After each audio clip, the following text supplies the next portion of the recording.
saluran irigasi sepanjang lebih kurang 500 meter di areal persawahan masyarakat, Gampong Gunung Pulo, Kecamatan Kluwet Utara, Kabupaten Aceh Selatan, tertimbun material longsor sejak tahun 2018 lalu.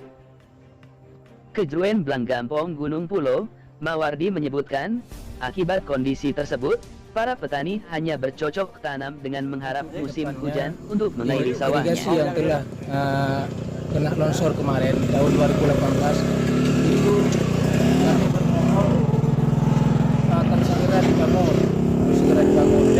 karena menunjukkan bahwa kami yang ada di perdesaan 4 desa ini membutuhkan air irigasi untuk menanam. Jadi kalau misalnya irigasi tidak dibangun, berarti kami otomatis gagal untuk menanamnya.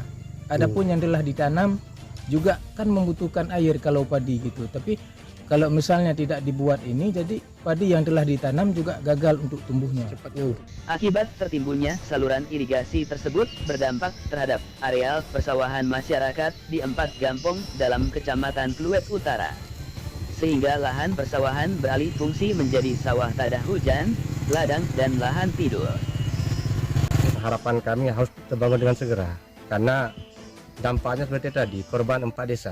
Jadi rencana masyarakat umumnya petani untuk menanam gagal. Kemudian yang sudah tanam karena mengharap air hujan sudah mati. Irigasi Gunung Pudong yang terletak di Gunung Pulau, yaitu yang terjadi dampak longsor 2018 hingga sampai sekarang ini belum ada kejelasan, masih tertimbun seperti biasa.